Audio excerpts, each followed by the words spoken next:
सर्वैरुदीर्णं दोषवर्जितं ज्ञेयं गम्यं गुरुंशापि नत्वा सूत्रार्थमुच्यते ಓಂ ಓಂ ಅಥಾತೋರ್ಮ ಜಿಜ್ಞಾಸಾ ಓಂ ಈಗ ಯಾವುದಾಗಿತ್ತು ಆಕಾಶಾಧಿಕರಣ ಮುಗಿತು. ಈಗ ಹೇಳ್ತಾರೆ ಸುಷುಪ್ತ್ಯುತ್ಕ್ರಾಂತ್ಯೋರ್ಭೇದೇನ ಓಂ ಅಸಂಗತ್ವಂ ಪರಮಾತ್ಮನ ಉಕ್ತಂ ತಚ್ಚ. ಪರಮಾತ್ಮ ಅಸಂಗ ಅಂತ ಕರೆದಿದ್ದಾರೆ. ಎಲ್ಲಿ ಒಂದೇ ಒಂದೇ ಸದಾನಂದಂ ವಾಸ್ತವ ನಿರಂಜನಂ. ಅಂಜನ ಅಂದ್ರೆ ಕಾಂಟ್ಯಾಕ್ಟ್, ನಿರಂಜನ ಕಾಂಟ್ಯಾಕ್ಟ್ಲೆಸ್. ಹಾಗಿದ್ರೆ ಜೀವನು ಕಾಂಟ್ಯಾಕ್ಟ್ ಇಲ್ಲ, ಜೀವಂತ ಯಾಕೆ ತಿಳ್ಕೊಬಾರದು? ಉಕ್ತಂ ಸಚ ಸತ್ರ ಕಿಂಚಿತ್ ಪಶ್ಯತಿ ಅನ್ಮಾಗತಸ್ತೇನ ಭವತ್ಯ ಸಂಗೋ ಹಿ ಅಯಂ ಪುರುಷಃ ಇತ್ಯಾದಿ ಸ್ವಪ್ನಾದಿ ದ್ರಷ್ಟು ಪ್ರತೀಯತೆ. ಸ್ವಪ್ನ ಸುಷುಪ್ತಿಗಳನ್ನ ಅನುಭವಿಸ್ತಾನೋ, ದೃಷ್ಟು ಅಂದರೆ ಅನುಭವಿಸೋದು. ಅವನಿಗೆ ಇದೆ ಅಂತ ಅನಿಸುತ್ತೆ. ಸವಾ ಜೀವ ಪ್ರಸಿದ್ಧೇ ಸತ್ಯ ಅವನು ಜೀವ ಇದ್ನಲ್ಲ ಈಗ. ಸೊ ಅಥಾತೋ ಬ್ರಹ್ಮ ಜಿಜ್ಞಾಸ ಅಂತ ಏನರ್ಥ ಆಯ್ತು ಈಗ? ಅಥಾತೋ ಜೀವ ಜಿಜ್ಞಾಸ ಅಂತ ಆಗ್ಬೋದು, ಅಂದ್ರೆ ಆಗೋದಿಲ್ಲ. ಸುಷುಪ್ತ್ಯುತ್ಕ್ರಾಂತ್ಯೋರ್ಭೇದೇನವೋ ಪ್ರಾಜ್ಞೇನಾತ್ಮನ ಸಂಪಶ್ವಕ್ತೋ ನ ಬಾಹ್ಯಂ ಕಿಂಚನ ವೇದನಾಂತರಂ. ಪ್ರಾಜ್ಞೇನಾತ್ಮನ ಅನ್ಮಾರೂಢ ಉತ್ಸರ್ಜತ್ಯಾತೀತಿ ವೇದವ್ಯಪದೇಶ ನ ಜೀವ ಪರಃ ಏವ ಅಸಂಗಃ. ಸ್ವಪ್ನಾದಿದೃಷ್ಟುತ್ವಂಚ ಸರ್ವಜ್ಞತ್ವಾತ್ ತಸ್ಯೈವ ಯುಜ್ಯತೆ. ಈ ಸ್ವಪ್ನ ದೃಷ್ಟುತ್ವ ಅಸಂಗತ್ವ ಎರಡು ಬೇಕೀಗ. ಸ್ವಪ್ನದಲ್ಲಿ ಅಸಂಗನಾಗಿರ್ತಾನೆ ಅಂತ ಪ್ರಶ್ನೆ ಬಂತು. ಆಗ ಜೀವ ಸ್ವಪ್ನ ನೋಡ್ತಾನಲ್ಲ, ನೋಡೋನು ಜೀವ, ಇವನಿಗೆ ಕಾಂಟ್ಯಾಕ್ಟು ಇಲ್ಲ. ದೇರ್ಫೋರ್ ಜೀವನೇ ಜಿಜ್ಞಾಸ ಅಂತ ಯಾಕೆ ಹೇಳಬಾರ್ದು ಅಂದರೆ ಅಲ್ಲ. ನಿರ್ವಾಲ ಅಸಂಗ ಯಾರು ಅಂದರೆ ಪರಮಾತ್ಮ. ಯಾಕೆ? Simple answer. ನಮಗೆ ಸ್ವಪ್ನ ಸಂಘ ಇಲ್ಲ ಅಂದರೆ ಒದರ್ತಿದ್ದು ಕೂಗ್ಕೊಂಡು ಹೇಳ್ತಿದ್ದಿಲ್ಲ ಅವನು. ವ್ಯೋ ಅಂತ ಯಾರು ಹಾವು ಕಂಡ ಕೂಗೆದ್ದು ಬಿಡ್ತಾರೆ. ಸಂಘ ಇದೆಯಲ್ಲ ಅವನಿಗೀಗ. ದೇವರಿಗಿಲ್ಲ, ಗೊತ್ತಾ? ದೇವರಿಗಿಲ್ಲ, ಅವನಿಗೆ ಸಂಘ ಇದೆ. ಆದ್ದರಿಂದನೇ ನಿಜವಾದ ಸಂಘ ಯಾರು? ಅಸಂಗೋ ಹಿ ಅಯಂ ಪುರುಷಃ. ಪರಮಾತ್ಮ ಅಸಂಗನೇ ಹೊರತು ಜೀವರಲ್ಲ. ಎರಡು ಕಾಂಟ್ಯಾಕ್ಟ್ ಇದ್ದರೂ ಕೂಡ ಇವನಿಗೆ ಲೇಪ ಇದೆ, ಇವನಿಗೆ ಲೇಪ ಇಲ್ಲ. ಮತ್ತೆ ಏನು ಮಾಡಿದ್ರು ಈಗ? ಯಾರ ಕೈಯಲ್ಲಿ ಬೇಡಿ ಇರುತ್ತೋ ಅವರು ಬಂದಿರ್ತಾರೋ ಅಂತ ಹೇಳಿಬಿಟ್ರು. ಪಾಪ ಪೊಲೀಸ್ ಕೈಲೂ ಬೇಡಿ ಇಟ್ಕೊಂಡಿದ್ದಾರೆ, ಗೊತ್ತಾಯ್ತಾ? ಅಲ್ಲೂ ಬೇಡಿ ಇದೆ. ಅಲ್ಲಿ ಬೇಡಿ ಯಾರು ಕಂಟ್ರೋಲ್ ಮಾಡ್ತಾರೆ ಮುಖ್ಯ. ಈಗ ನೋಡೋದಕ್ಕೆ ಏನು ಅನಿಸುತ್ತೆ? ಅವ್ನು ಹಿಡ್ಕೊಂಡು ಇವ್ರು ಅನಿಸುತ್ತೆ ಅವರೇ ಬುದ್ದು ಹೋಗ್ತಿರ್ತಾರೆ, ಇವರೇ ಹೇಳ್ಕೊಡೋದಾಗ. ಅದಲ್ಲ, ಆ್ಯಕ್ಚುಲಿ ನೋಡ್ಬೇಕು ಯಾರ ಕೈಲಿದೆ ಕಂಟ್ರೋಲ್. ಸ್ವಪ್ನ ನಾವು ನೋಡೋರು ಹೌದು, ಕಂಟ್ರೋಲ್ ನಮ್ಮ ಕೈಲಿಲ್ಲ. ನಮ್ಮ ಕೈಲಿ ಸ್ವಪ್ನ ನೋಡೋ ಕಂಟ್ರೋಲ್ ಇದ್ದಿದ್ರೆ ಬರೀ ಒಳ್ಳೊಳ್ಳೆ ಕನಸುಗಳೇ ಬೀಳ್ತಿತ್ತು. ಇವು ಅನ್ಫಾರ್ಚುನೇಟ್ಲಿ ಕೆಟ್ಟ ಕನಸು ಬಿಡೋದೇ ಜಾಸ್ತಿ, ಹೌದಲ್ಲ? ಆದ್ದರಿಂದ ನಮ್ಮ ಕೈಲಿಲ್ಲ. ದೇವರಿಗೆ ಮಾತ್ರ ನಿರ್ಲಿಪ್ತ. ಯಾಕೆ? ಅದು ಸಂಬಂಧನೇ ಇಲ್ಲ. ತೋರಿಸ್ತಾರೆ ಅಷ್ಟೇ ಹೊರತು ಇದು ಕಾಂಟ್ಯಾಕ್ಟೇ ಇಲ್ಲ. ನಿಮ್ಮ ಫೋಟೋಗ್ರಾಫರ್ ಇರ್ತಾನೆ, ಸುಮ್ಮನೆ ಹೋಗಿ ನೀವು ಯಾರು ಕೊಡ್ತೀರಿ, ಎಲ್ಲ ಕ್ಲೀನ್ ಮಾಡಿ ಕೊಟ್ಬಿಡ್ತಾನೆ. ಅವನು ಒಳ್ಳೆಯದು ಕೆಟ್ಟದ್ದು ಏನಿಲ್ಲ, ದುಡ್ಡು ಕೊಟ್ಟು ಕೊಟ್ಬಿಡ್ತಾನೆ ಅಷ್ಟೇ. ಅಭಿಮಾನ ಇದ್ದವ್ರೆ, ಓ ನಮ್ಮವ್ರ ಫೋಟೋ ಶುರು ಮಾಡಿ, ಅವನಿಗೇನೇ ಇಲ್ಲ. ನೋಡಿ ಚೆನ್ನಾಗಿ ಬಂದರೆ ಚೆನ್ನಾಗಿ ಬರ್ತೀವಿ, ಇಲ್ಲ ಅಷ್ಟೇ. ನಿರ್ಲಿಪ್ತ.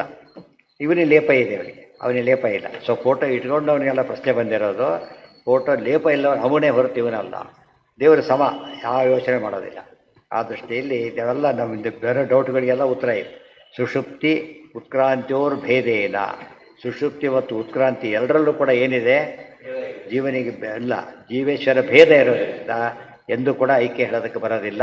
ಸೊ ಜೀವ ಜಿಜ್ಞಾಸೆ ಅಲ್ಲ ಇದು. ಯಾರು ಜಿಜ್ಞಾಸೆ ಮಾಡಬೇಕು? ದೇವ್ರ ಜಿಜ್ಞಾಸೆ ಮಾಡಬೇಕು. ಅದನ್ನು ಮುಗಿಸ್ಬೇಡ, ಈ ಪಾದ ಮುಗಿದೋಗುತ್ತೆ. ಏಷ ನಿತ್ಯೋ ಮಹಿಮಾ ಬ್ರಾಹ್ಮಣಸ್ಯ ಇತಿ. ಅದು ಸುಷುಪ್ತಿ ಕ್ರಾಂತಿ ಮುಗೀತೀಗ. ಈಗ ಇನ್ನೊಂದು ಪದ, ಬ್ರಹ್ಮಾಣಸ್ಯಾಪಿ ನಿತ್ಯ ಮಹಿಮಾ ಪ್ರತೀಯತೆ. ಒಬ್ಬ ಬ್ರಾಹ್ಮಣನ ಬಗ್ಗೆ ಹೇಳ್ತಾರೆ. ಈ ಬ್ರಾಹ್ಮಣ ಎಂಥವನು ಗೊತ್ತಾ? ನಿತ್ಯ ಮಹಿಮಾ, ನಿತ್ಯ ಮಹಿಮೆ ಇದೆ ಅಂತ ಹೇಳಿಬಿಟ್ರು. ನ ಸಚ ಬ್ರಾಹ್ಮಣ ಸವಾಯೇಷ ಮಹಾನಜಃ ಆತ್ಮ. ಆ ಬ್ರಾಹ್ಮಣ ಯಾರು ಅಂತ ಕೇಳಿದರೆ ಬ್ರಹ್ಮದೇವರು ಅಂತಾಗುತ್ತೆ. ಅಜಶಬ್ದಾತ್ ವಿರಿಂಚ ಇತಿ ಪ್ರಾಪ್ತ. ಸೊ ಅಥಾತೋ ಚತುರ್ಮುಖ ಬ್ರಹ್ಮ ಜಿಜ್ಞಾಸ ಶುರುವಾಯಿತು. ಈಗ ವಿಷ್ಣು ಬಿಟ್ಟುಬಿಡ್ತಾರೆ. ದೇವಾನಾಂಚ ವಿದ್ಯಾಕರ್ಮಣೋ ಯದಪ್ರಾಪ್ತಿ ಸೂಚಿತ ತದುಪರ್ಯಪೀತಿ ಅಥೋ ಬ್ರವೀತಿ ಪತ್ಯಾದಿ ಶಬ್ದೇಭ್ಯ. ಅದಕ್ಕೆ ಹೇಳ್ತಾರೆ ಈ ಬ್ರಾಹ್ಮಣ ಯಾರಲ್ಲ? ಬ್ರಹ್ಮದೇವರಲ್ಲ. ಯಾರು? ಪರಬ್ರಹ್ಮ ವಿಷ್ಣುವೇ ಹೊರತು ಬೇರೆಯವರಲ್ಲ. ಯಾತಕ್ಕೆ? ಪತ್ಯಾದಿ ಶಬ್ದೇಭ್ಯ. ಅಲ್ಲಿ ಶಬ್ದ ಹಾಕಿದ್ದಾರೆ. ಬ್ರಾಹ್ಮಣ ಯಾರು ಅಂತ ಹೇಳಬೇಕಾದ್ರೆ ಯಾರಾತ ಅಂತ ಹೇಳಿ ಅಬ್ಜೆಕ್ಟಿವ್ಸ್ ಹಾಕಿದ್ದಾರೆ. ಅಬ್ಜೆಕ್ಟಿವ್ಸ್ ಯಾರಿಗೆ ಅಪ್ಲಿಕಬಲ್? ಅದು ವಿಷ್ಣುವಿಗೆ ಹೊರತು ಬ್ರಹ್ಮದೇವರಿಗಲ್ಲ. ಏನವು ಅಂದರೆ ಪತ್ಯಾದಿ ಶಬ್ದೇಭ್ಯ. ಪತಿ ಸರ್ವಸ್ಯಾಧಿಪತಿ. ಸರ್ವಸ್ಯಾಧಿಪತ್ಯರ ಇವರು ಅಲ್ಲ. ಸರ್ವಸ್ಯ ಈಶಾನಃ ಅಲ್ಲ. ಆದ್ದರಿಂದ ಇವರಿಗೆ ಅಲ್ಲ, ಅಪ್ಲಿಕಬಲ್ ಆಗಲ್ಲ. ಸವಾಯೇಷ ನೇತಿ ಇತ್ಯಾದಿ ಶಬ್ದೇಭ್ಯೋ ನಿತ್ಯ ಮಹಿಮಾ ವಿಷ್ಣುರೇವ. ಸೊ ಬ್ರಾಹ್ಮಣ ಶಬ್ದ ಬಂದ ಮಾತ್ರಕ್ಕೇನೆ ಬ್ರಹ್ಮದೇವರು ಅಂತ ತಿಳ್ಕೊಳೋಕೆ ಪುಣ್ಯಕ್ಕೆ ಯಾವುದೋ ಬ್ರಾಹ್ಮಣ ಅಂತ ತಿಳ್ಕೊಂಡ್ರೆ ಅದು ಪುಣ್ಯ. ಯಾವುದೋ ಬ್ರಾಹ್ಮಣ ಅಲ್ಲ, ಬ್ರಾಹ್ಮಣ ಶಬ್ದಕ್ಕೆ ಬ್ರಹ್ಮದೇವ ಬರೋದಕ್ಕೆ ಏನು ಕಾರಣ ಇದೆ ಗೊತ್ತಾ? ಒಂದು ಕಾರಣ, ಮೊದಲನೇ ಬ್ರಾಹ್ಮಣ ಸೃಷ್ಟಿಯಾಗಿದ್ದು ಬ್ರಹ್ಮದೇವರೇ. ವಿಷ್ಣೋರ್ ಬ್ರಾಹ್ಮಣ ಜಾತಿ ಸನ್ ಜಗ್ನಿ ಚತುರ್ಮುಖ ಅಂತ ಆಚಾರ ಹೇಳ್ತಾರೆ. ವಾಯುದೇವರು ಕ್ಷತ್ರಿಯ ಜಾತಿ ಮುಖ್ಯ, ಅದು ಎಲ್ಲರೂ ಎಲ್ಲ ಜಾತಿ ಇದೆ ಅವರಿಗೆ ಲೋಕದಲ್ಲಿ ಕಂಟ್ರೋಲ್ ಮಾಡೋದಕ್ಕೆ. ಅದಕ್ಕೆ ಬ್ರಹ್ಮದೇವರಿಗೆ ಮಹತ್ವ, ಬ್ರಾಹ್ಮಣರಿಗೆ ಮಹತ್ವ ಬರಲಿಕ್ಕೆ ಕಾರಣ ಬ್ರಾಹ್ಮಣ ಜಾತಿಗೆ ಅಭಿಮಾನಿ ದೇವತೆಗಳು ಬ್ರಹ್ಮದೇವರು. ಅದಕ್ಕೋಸ್ಕರನೇ ಬ್ರಹ್ಮದೇವರು ಅಂತ ತಿಳ್ಕೊಂಡ್ರು. ಅಲ್ಲ, ಮುಖ್ಯ ಬ್ರಾಹ್ಮಣ ಯಾರು ಅಂದರೆ ವಿಷ್ಣುವೇ. ಎಲ್ಲಿ ಬಂದಿದೆ ಇದು? ಬ್ರಾಹ್ಮಣವೋ ಗಡ್ಬೇಕು, ಬ್ರಾಹ್ಮಣ ಹೆಸರು ಬಂದುಬಿಟ್ಟಿದೆ. ವಿಷ್ಣು ಸಹಸ್ರ ಬ್ರಹ್ಮಸೂತ್ರ ಆಯ್ತು. ಈಗ ಗೊತ್ತಾಯ್ತಾ? ಈ ಸಮಸ್ಯೆ ಪರಿಹಾರ ಆಗಿಬಿಟ್ಟಿದೆ. ಸೊ ಇದನ್ನು ಹೇಳಬೇಕಾದ್ರೆ ಬ್ರಾಹ್ಮಣಾದಿ ಅಧಿಕರಣ ಓದಬೇಕಾಗ ಬ್ರಾಹ್ಮಣಾಧಿಕರಣ ಅಂತಲೇ ಹೆಸರು ಅದಕ್ಕೆ. ಅವಾಗ ಕ್ಲಾರಿಟಿ ಬರುತ್ತೆ ಎಷ್ಟು ವ್ಯತ್ಯಾಸ ಇದೆ ಅಂತ ಹೇಳಿದ್ರೆ. ಒಂದಕ್ಕೊಂದು ಲಿಂಕ್ ಬರುತ್ತಾಗ. ಸೊ ಸೂತ್ರ ಪಾರಾಯಣ ಮಾಡ್ತಿದ್ರೆ ಇಷ್ಟು ಜ್ಞಾಪಕ ಆಗುತ್ತೆ, ಇದು ಮಾತ್ರ ಅದು ಜ್ಞಾಪಕ ಆಗುತ್ತೆ, ಇಲ್ಲೋ ಯಾವುದೋ ಜ್ಞಾಪಕ ಆಗುತ್ತೆ, ಎರಡೋ ಜ್ಞಾಪಕ ಆಗುತ್ತೆ. ಅದನ್ನು ಹೇಳಿ ಮುಗಿಸ್ತಾರೆ.